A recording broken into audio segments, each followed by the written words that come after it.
Okay, YouTube automators, you are almost there. You are so close to having your videos live and having your channel fully automated. In fact, you got most of the work done. You have your team hired. You even have your team trained. You got the contract side and you are ready to pay them and they are trained and ready to go. You have the thumbnails outsourced. You have the video editing outsourced. You have the script writer outsourced. You have the voiceovers outsourced. You have every single component of your videos being created completely outsourced. But there's one thing that is imperative that you do not forget to outsource and that you demand gets outsourced. And that thing is outsourcing obsession. You see, I see that a lot of people, when they're creating their team, they outsource everything else. They make sure that each person gets the job done. That way the entire task gets complete. But with your team, your goal should not be where each of them get their job done. Your goal should be for each of them to be obsessed with what it is that they do. You see, if you look at anything great that was built, any great person that's done something great, or great organization or company that's done something great, they all have one trait in common, and that trait is obsession. If you look at a company like Apple, we literally have millions and millions and millions of these devices out there in the world that Apple created. In fact, you're probably watching this on an Apple device right now as we speak. Well, how is that built? How is something that great, of that magnitude, built? Well, the founders Steve Jobs and Steve Wozniak, when they first founded Apple, were so obsessed with getting their product out to the world that they ended up getting sleep diseases because they would forget to go to bed, because they would stay up to get deadlines done, because they had ideas and they wanted to produce something great. That was the level of obsession that they had. You look at someone like Beyonce, who's produced this unbelievable music. She was so obsessed with what she did. Some days she would go 3 days without eating because she forgot to eat. That's how obsessed and infatuated she was with what she did. If you look at the top YouTubers in the world, they are the most obsessed. Like my friend Jake Paul, who has millions of subscribers. Every single YouTuber wants what he has. They want the money he has. They want the fame he has. Well, guess what? They don't have the obsession that he has. He was willing to produce a video every single day for over a year. And not just a video, but a video that took all day to create. He produced that video when he was sick. He produced videos. When he was on vacation, which he really didn't have vacation, but when he was, he still produced videos. On Christmas, he produced videos. When his life got rough and he went through breakups, he produced videos. At all moments of this year, of the year, and the time he went viral, he was producing videos every single day because he was that obsessed with being that big of a creator. So of all the greatest people, they only get results because they have one trait, which is obsession. How do you expect to get results if your team and you do not have obsession as well? You need to be obsessed in order to get results. If you look at a team of 5 people, let's say, and let's imagine one of them isn't obsessed. There's one person that's just trying to get the job done so they can get a paycheck. Well, that means the overall whole is not obsessed. If there's one liability inside of your team, then you're never gonna be able to produce assets that make you money. See, the entire asset is compromised if there's one liability, if there's one person that isn't absolutely obsessed with what it is that they do. So one of the most vital things when you're creating your team, when you're automating your channel, is that while you outsource everything else, you make sure that obsession is outsourced as well. You have your team be filled with people who crave the end result, which is going viral. They don't crave making money, they crave going viral.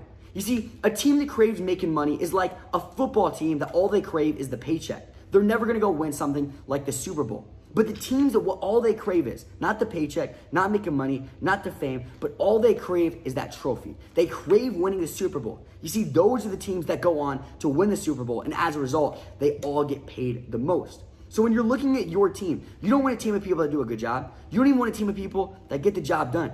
You want a team of people that are obsessed and all they think about is how can they make your channel even more viral. You need to demand the standard of virality. You need a team when they're not working on your video. Say that there's a video editor on your team. You need a team when he's not editing your video or she's not editing your video, where she's not doing something else, but she's rather watching OPC, watching other people's channels in your niche, trying to figure out how they can be the absolute best, how they can create better videos and edit their videos even better than the best channels in your niche.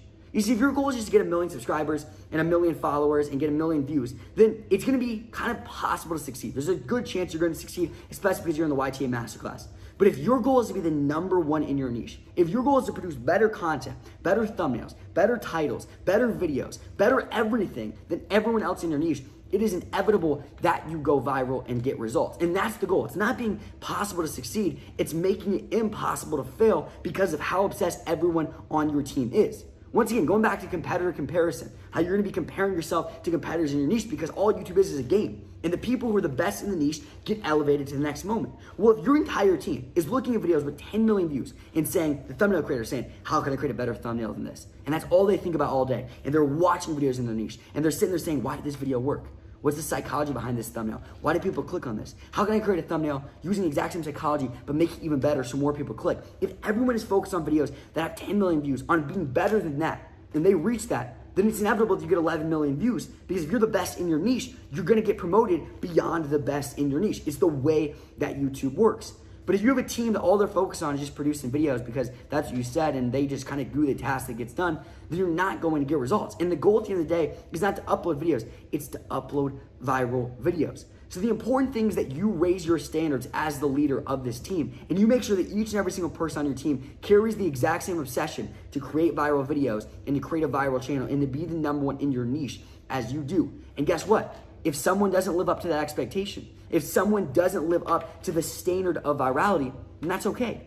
They don't need to be on your team. And that doesn't make you a bad person. That doesn't make you even a mean human being. What that makes you is someone who demands virality and who says, you know what? One person who isn't willing to obsess and get to the end result isn't worth our entire machine failing. That's what you need to look at. I mean, if there's a football team and there's one player who's not focused, who's distracted, who isn't performing, they cut those players like that. Not because they're bad people or don't like to see that player win. It's because that player isn't doing what he needs in order for the overall team to win. And you want your team where each and every single person is working towards that. And one of you guys may be saying, well, Caleb, I don't know about that because this team member, even though they're not perfect and they're not exactly what I want, I already paid them money. Trust me, you're gonna be missing out on a lot more money because of not going viral than you will that one team member that you paid. So if you have to cut one team member because they're not living up to that expectation, even if you already paid the money, it's worth it because that's gonna help your channel be profitable, which is gonna make you way more money later on. And a lot of people disagree with me. They say, Caleb, obsession isn't the key to success. It's talent. Well, what do all the most talented people have? They have obsession because they wouldn't be talented unless they have obsession. Some people say, Caleb, the key to success is having a hunger to learn. I agree with that. But if you're obsessed with what it is that you want, if you're obsessed with an outcome, it's inevitable that you're hungry to learn. You see, all of the traits that cause people to win is driven from the overall trait of being obsessed with the end result. So guys, here's what I want you guys to do. In the very beginning with your team, I want you to demand the standard of virality. I need you to look at your team as a machine and say, I need every single one of the people on my team to be fully focused on producing viral quality content with what it is they're doing. Because if you have 4 people on your team and all 4 people are living up to the standard of virality, then your channel is going to go viral. It is inevitable. But if they're not, then in the beginning, you need to work with them and say, listen, I took a bet on you. I believe in you. So when I'm saying this, I'm not saying this to rip you down. I'm saying this because I need you to live up to the standard of virality. And to be honest with you, the thumbnail you created right now, I don't believe is viral ready. That's okay. We can work together, but let's improve this. It's demanding the standard up front. That way you don't have to demand it later on. I notice a lot of people, when new people come on their team, they want to just be super, super nice to everyone so that everyone likes them. What you want to do in the beginning with your team is that's when you want to be the hardest. So you want to be the hardest on your team in the very beginning and expect the most. That way later on, the expectation was set and they understand the standard of your team and you don't need to correct them later on. In fact, someone who's been on my team for a really, really long time, he was on my team and now he's actually doing his own thing, which is fantastic. But his name is Anthony Wynn, okay? And Anthony Wynn was editing videos for me for literally 2 years straight. He was producing content and he was honestly one of the best team members I've ever worked with. But the thing was, in the first week of him creating videos with me, I literally corrected every single video he produced. Every single video he sent to me, I gave it a correction. He probably felt like he literally do nothing right in the first week. I was like, that's not good enough. Tweak this. Let's improve this. You need to understand this part of this. You're not fully grasping this concept. Hey, listen, even though it's a good video, compare it to someone else who already had gone viral and say, listen, it's not up to this part. And in the first week, I set the highest expectations. I continued to tweak him over and over and over again.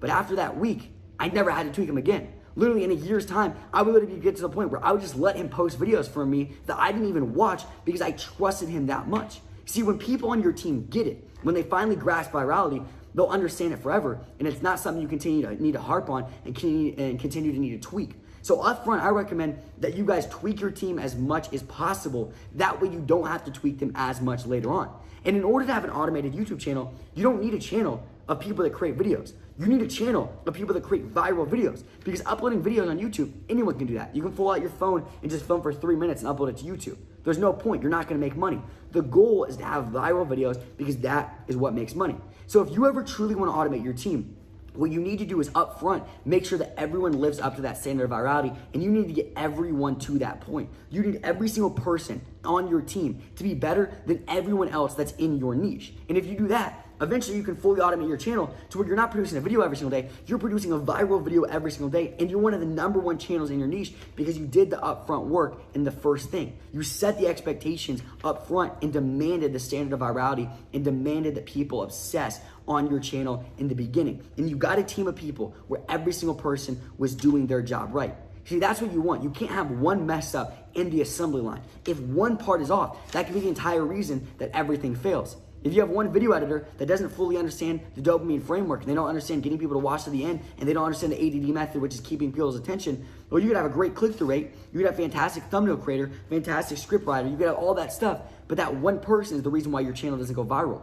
So what you need to do is look at your team as a machine and say what pieces is not up to par yet. And once your team is a place where every single component, every single part of the assembly line is living up to the standard of virality, every single person is obsessed and they're excited about being a part of your team, and they're going for the end result and not just the paycheck, at that point, you can truly automate your channel. That's when it's okay to put your channel on autopilot to where you don't touch it, because you're gonna have a group of people that are working together like a machine for the end outcome. You don't want people where they're working like an individual to get one task done so they can get their paycheck. You want a group of people that are all communicating so they can produce a viral quality video that take pride in it. So up front, that may means you need to get on a phone call or a video call with every single one of your team members and say, listen, this is what we're expecting. This is the team that we're gonna be. And our goal, what we're striving for, is becoming the #1 channel in our niche. If every single person on your team is striving to become the #1 channel in your niche, and you say, guys, listen, I want you guys obsessing on this when you're not getting paid, when it's not time for you to create a video. For those of you who are creating the thumbnails, you're the thumbnail creator, I don't want you being focused on just creating thumbnails. When you're not creating thumbnails and you're done with that task, I want you going on YouTube and looking at other people in our niche, looking at the top thumbnails and saying, how can we be better? You tell the video editor, say, I need the video editor. I want you looking at how you can be the best video editor in the niche. And if you get everyone on the exact same page where they're all working in harmony, where they're all focused on the end outcome, which is being the #1 in your niche, then guess what? That is how you become the #1 in your niche. That is the YTA factor. That's what's gonna make you different than everyone else. You see, your goal isn't to be a great faceless channel. Your goal is to be the best faceless channel. Your goal is to do it better than anyone else that's out there, even if it means they're already making a lot of money. And the #1 way you're gonna do that is by getting your team to work together. Now, one quick bonus thing I wanna make sure to add in here so you guys fully grasp and understand is probably the most important person in your team that you're gonna need to demand the standard of virality the most upfront is your thumbnail creator. In fact, I idolize my thumbnail creators so much. I put them on a pedestal so much because I know how important it is that the thumbnail is that good. And I understand how it's art and how in order to create really, really good thumbnails, it's just like this intangible thing that at one moment you understand. And I understand how important it is. I literally don't even call my thumbnail creators. I call them CTCs, which stand for Chief Thumbnail Creators, because that's what they are. They're the chief thumbnail creator, and their goal is to create masterful thumbnails. And what I recommend is when you're first starting out, you look at your chief thumbnail creator and you figure out, how can I get them to where they fully understand the thumbnails? And once every single person fully understands what they're doing, and specifically the chief thumbnail creator understands how to create viral thumbnails, and you're literally looking at it and says, you know what, that's good. And up front, you need to be okay with saying, you know what, this isn't up to par yet. Let's tweak this, this, and this. And then maybe a month in, you don't have to touch it ever again, because you don't just have an automated channel, but you have an automated channel with the standard of virality. You have an automated team that isn't just getting tasks done, but is obsessing on getting to the end result. If you do that, it is inevitable that you go viral and you create something really, really great that's creating real assets. See, this is the difference. With YouTube automation, it's not like real estate where you have to buy billion-dollar properties. You can literally be producing billion-dollar properties by not spending billions of dollars, by having that level of standard. See, that's all it is. The content at the end of the day, the thumbnail at the end of the day, the title, the actual video itself, what you're uploading is your asset. It is your real estate property, quote unquote. And if you want a multi-billion-dollar real estate property, for obviously this analogy, you're gonna need to demand obsession and to demand the standard of virality. And if you do that, you're gonna have multi-billion-dollar properties being uploaded every single day. You're gonna be having assets that compound on top of each other, and it's gonna make it, once again, not possible for you to succeed, but impossible for you to fail. And don't forget, as always, you are just one video away.